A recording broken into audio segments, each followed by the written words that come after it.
Hey, hallo und herzlich willkommen zu diesem neuen Video hier auf meinem Kanal. Und heute beschäftigen wir uns nochmal mit dem Shui UBOOK X Pro 2 in 1 und was ich in den letzten 2 Wochen damit für Erfahrungen gemacht habe.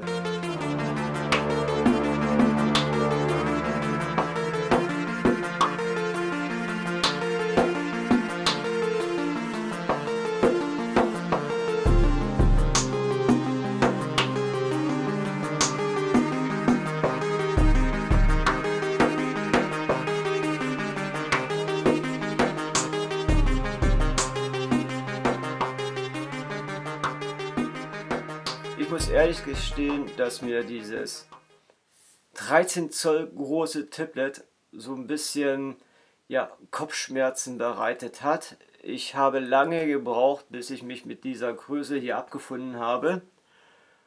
Und auch so andere Dinge, die mir negativ hier so aufgefallen sind. Aber es gibt nicht nur Negatives, es gibt auch Positives. Wie es kann es auch anders sein. Und ja, da will ich jetzt mal kurz näher drauf eingehen. Und wir fangen da mal mit der Verarbeitung an. Wenn man sich das jetzt hier so anschaut, ja, sieht das echt gut aus. Da kann man nicht meckern. Aber es knarzt. Und ja, ich weiß nicht, woran das liegt. Wahrscheinlich, weil der Rahmen hier drum aus Plastik ist. Dann haben wir hier Aluminium und auf der Vorderseite natürlich das Glas. Und die Aluminiumplatte hinten, die ja gebraucht wird, um den Prozessor passiv zu kühlen, liegt auf diesem Plastikrahmen. Und ja, dasselbe ist halt mit dem Displayglas so. Und ja, komisch. Es gibt hier Stellen, da knarzt das mehr und dann weniger, zum Beispiel hier bei den ganzen Anschlüssen. Da ist das mit am lautesten hier. Und ja, ansonsten gibt es hier eigentlich gar nichts zu meckern. Wo ich das erste Mal so mitgekriegt habe, so wirklich mitbekommen habe, das Knarzen, habe ich hier Angst gehabt, dass mir das Displayglas rausfällt. Und ja, aber dem war Gott sei Dank nicht so. Dann haben wir ja hier noch diesen schönen Ständer. Und ja, der ist nicht mehr so straff wie am Anfang.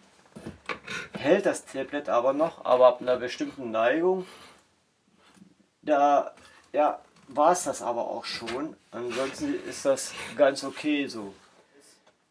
Jetzt zu dem Display nochmal selbst. Das ist ein IPS LCD Display. Und dieses Display löst auf mit 2160 x 1440 Pixeln, also 2K, und hat ein Format von 3:2, was jetzt auch nicht so schlecht ist. Wir haben hier dicke Displayränder, was auch sehr schade ist. Das wirkt nicht ganz so modern wie andere Tablets, aber gut, okay. Der Mensch gewöhnt sich an alles. Die andere Sache ist, die mir hier negativ aufgefallen ist, dass wir Lichthöfe haben. Und das unterschiedlich stark. Am stärksten ist das in den oberen Bereich unterhalb der Frontkamera.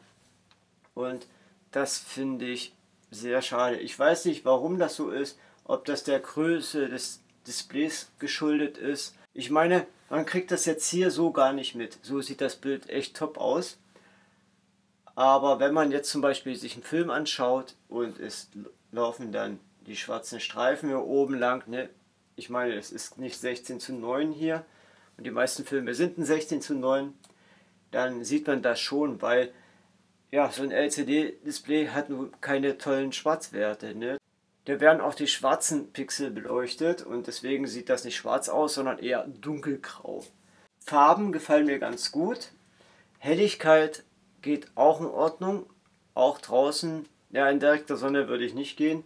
Aber wenn man im Schatten so ist, dann kann man durchaus was sehen und noch arbeiten mit dem Tablet. Eins noch, dieses Display hier, beziehungsweise das Displayglas, ist ziemlich dünn. Man kann das also eindrücken Und da muss man ein bisschen aufpassen. Ich weiß nicht, wie kratzresistent das ist.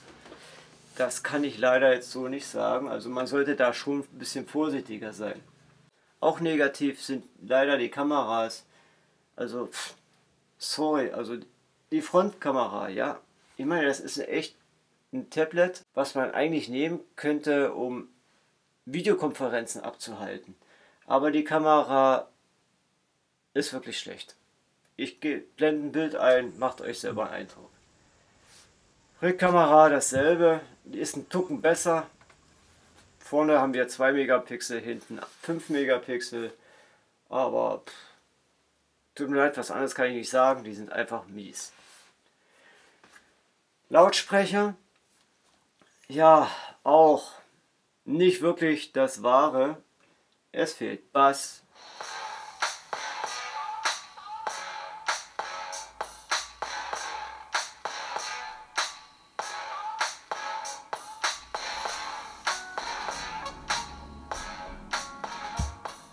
Macht auch keinen Spaß, irgendwie lang Filme zu gucken mit den Lautsprechern, weil der Ton, der ist Murks. Ansonsten, wir haben Haufen Anschlussmöglichkeiten. Ein USB 3 Anschluss, hier noch ein USB 3 Anschluss auf der anderen Seite. Dann haben wir noch ein Micro HDMI Anschluss, ein USB-C Anschluss und ein Anschluss für Kopfhörer sowie ein Anschluss für das mitgelieferte Netzteil. Ich habe natürlich auch mal gemessen, wie lange es dauert, bis der 5000 mAh starke Akku aufgeladen ist. Dazu habe ich das UBOOK X Pro auf 20% fallen lassen, also die Akkukapazität. Dann habe ich es angehangen und in 2,5 Stunden war dann mit diesem mitgelieferten Netzteil auf 100%. Der Akku gefällt mir leider auch nicht so, also zwischen 4 und 5 Stunden bin ich so hingekommen. Surfen im Internet, natürlich einiges ausprobieren. Ja, ein bisschen mit dem Office-Programm gearbeitet, wobei ich da nur getestet habe, wie das so mit den Tippen ist. Touchen wunderbar, kann ich nicht meckern, klappt einwandfrei. Am längsten habe ich rausgefunden, hält der Akku, da kann man sogar 6 Stunden rauskitzeln. Wenn man sich die ganze Zeit nur Filme über entweder Netflix oder Amazon Prime anschaut, da ist der nicht so hungrig, aber wenn man sich jetzt Videoclips auf YouTube anschaut, ich weiß nicht, woran es liegt, da hält der Akku überhaupt nicht lange. Generell muss ich sagen, sollte der Bildschirm auf 100% stehen, ne, dann ja, sind auch nur maximal 4 Stunden drin, wenn nicht sogar weniger. Wir können mal gucken, wir stehen jetzt hier auf fast 100%. Wir haben noch 100% Akku und ja, geschätzt 6 Stunden 20. Gut, ich mache jetzt nichts, aber ich schwöre euch, es sind keine 6 Stunden 20 hier. Das könnt ihr knicken. Was mir hier aber ganz gut gefällt, ist, dass man durch die ganzen Anschlussmöglichkeiten allerhand anhängen kann. Ob wir jetzt hier eine Festplatte dranhängen oder hier so ein USB-Dockel, wo man hinten vielleicht noch ein HDMI-Kabel dran hat, um einen Monitor mit zu befeuern. Das geht nämlich auch. Man kann dieses Gerät auch an einem Monitor anstöpseln und dann hat man ja 2 Monitore. Man kann externe Tastaturen anschließen, ob jetzt über USB oder über eine Wi-Fi-Funk-Tastatur oder halt Bluetooth, also ist alles möglich und da kann man daraus einen fast schon vollwertigen Rechner machen. Windows 11 läuft hier wunderbar drauf, alles flüssig, alles was mit Windows zu tun hat, also top, kann ich nicht meckern. Das Tape jetzt aus ist und man startet das ist ruckzuck oben, das ist auch so ein Punkt, der mir echt gefällt. Das passt, man schaltet den ein, wartet 1, 2, 3 Sekündchen und man ist auf dem Sperrbildschirm und dann brauchen wir noch sein Passwort eingeben und fertig ist die Marie und das Ding läuft. Verbaut wurde hier drin ein Intel Core i7, der 7Y75 der im Basistakt mit 1,3 GHz taktet. Ist nur ein Zweikerner und man merkt das auch. Der hat zwar noch zwei weitere virtuelle Kerne, aber im Endeffekt, ja, wie soll ich sagen, die Leistung reicht, um Filme zu schauen, Office zu machen, im Internet zu surfen und Spiele zu zocken, die man aus dem Microsoft Store runterladen kann. Und zwar nicht diese vollwertigen PC-Games, sondern diese, ja, Mobil-Games. Wunderbar, macht da alles mit. Da reicht auch die GPU, ja, das ist die HD Graphics 615. Auch kein Renner. Und ja, wo wir schon bei Spiele sind, vollwertige PC-Spiele. Habe ich auch mal getestet.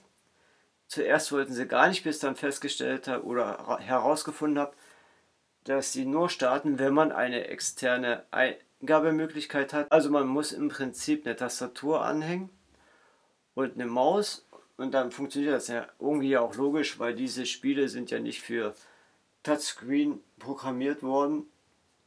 Und ja, dann funktioniert das auch, aber mehr schlecht als recht. Also eine Zockermaschine, sollte auch jedem klar sein, ist dies hier nicht. Wenn er zu warm wird, wird er so abgeregelt, aber pro Wärme, also wenn er richtig auf Leistung ist, wird das hier in diesem Bereich echt heiß. Und wenn er dann zu heiß wird, wird natürlich die Leistung dann nach unten geregelt, damit er nicht überhitzt und ausgeht. WLAN läuft entweder über 2,4 GHz oder 5 GHz. Bluetooth 4.2 haben wir hier an Bord. Ja, 5.1 wäre vielleicht besser gewesen. Also das ist hier so ein Kompromiss bei dem Tablet aus moderner Oberfläche, wie jetzt Windows 11 ist, und schon, ich muss es so sagen, wie es ist, älterer Hardware. Der Prozessor zum Beispiel, der i7, der da jetzt drin verbaut ist aus dem Jahr 2016 und wir haben jetzt 2022 und das ist das Modell 2022. Als interner Speicher kommt hier eine SSD zum Einsatz, eine M2, und zwar mit 256 GB. Und laut dem, was ich gelesen habe, kann man die erweitern auf 1 Terabyte. Wie das funktionieren soll, da bin ich raus. Ich habe mir das Tipp mal angeguckt, ich weiß gar nicht, wie man da hinten reinkommen will, um die, ja, SSD zu tauschen. Und ich werde den Teufel tun, jetzt da hinten irgendwie versuchen, die Platte abzukriegen oder hier vorne das Displayglas, um das dann nicht mehr heile zu bekommen. Deswegen, ich habe keine Ahnung, wie das funktioniert. Ja, MicroSD-Karten kann man übrigens auch reinmachen. Mit einer Größe von 256 GB. Arbeitsspeicher hatte ich ja gesagt, 8 GB haben wir davon. 3,4 GB braucht schon allein Windows und 4,2 stehen einem noch zur Verfügung. Der Teil wird dann noch geteilt mit der GPU, wenn man die braucht, mit bis zu 3,9 GB. Videobearbeitung, Fotobearbeitung, ja, das Standardzeug, was man so halt mit Windows machen kann, ist alles drin. Kann man machen. Fotobearbeitung mehr als wie Videobearbeitung, obwohl auch das funktioniert, habe ich mal angetestet. Aber das mit dem Touchen ist da so eine Geschichte, da muss man sich erst einfuchsen. Aber wenn man dann so ein Foto hat über, ja, die ganz normale Foto-App von Windows, da kann man dann noch, ja, so einiges korrigieren. Die Wärme des Bildes, die Sättigung und was weiß ich, schärfen und tralala und hier. Also das ist damit alles kein Problem. Es ist ein Tablet, das soll überall mitzunehmen sein und 13 Zoll finde ich schon echt ein Klopper. Das ist so, als wenn man ein Notebook hat, halt ohne Tastatur. Es ist zwar leichter als wie ein Notebook, aber ja, ich weiß nicht. So ein 10 Zoll Gerät ist einfacher zu transportieren. 13 Zoll ist schon groß. Allerdings ist hier natürlich dann das Tippen viel besser drauf als wie auf so ein 10 Zoll Gerät. Was ich gar nicht erwähnt habe, es würde hierzu dann noch eine Tastatur geben und einen Eingabestift. Dies werde ich aber nicht testen, das Geld möchte ich dafür jetzt hier nicht raushauen. Und ja, deswegen wird es dazu auch keinen Test geben. Aber die Möglichkeit würde bestehen. Ja, Fazit. Für Leute, die sowieso nur im Internet unterwegs sind, um, was weiß ich, irgendwelche Sachen zu suchen, um Bankgeschäfte zu erledigen, um ja, sich Filme anzuschauen auf den verschiedenen Streaming-Diensten, kein Ding. Aber wie gesagt, Akku hält leider nicht so lange, 5000 mAh stark. Der Akku ist leider nicht ausreichend, um eine lange Laufzeit für ein 13 Zoll Display zu garantieren. Für Leute, die jetzt gedacht haben, ey, cool, damit kann ich dann auch überall meine Videokonferenzen halten. Nicht mit der Kamera, tut mir leid. Auch nicht bei perfekten Lichtverhältnissen, die ist echt unterirdisch. Im Prinzip, also wie ich schon gesagt habe, darum geht eher so, also für den Preis nicht. Wird 200 Euro weniger kosten. Da würde ich sogar einen fetten Daumen nach oben geben, aber dafür, wie dem auch sei, ich würde das Tipp unten in die Videobeschreibung setzen. Ein Link zu Amazon, falls doch jemand Interesse hat. Da kann er sich das mal angucken. Ansonsten gibt es natürlich auch noch Alternativen mit Windows. Wie dem auch sei, das soll jetzt mein Erfahrungsbericht gewesen sein. Und wenn ihr das Video informativ fand, Daumen nach oben. Wenn ihr Fragen habt, ab in die Kommentare. Ich versuche sie zu beantworten, sofern ich es weiß. Ansonsten dürft ihr mich auch gerne abonnieren. Und mir bleibt jetzt nichts anderes zu tun, als zu sagen, Leute, wir sehen uns und ciao.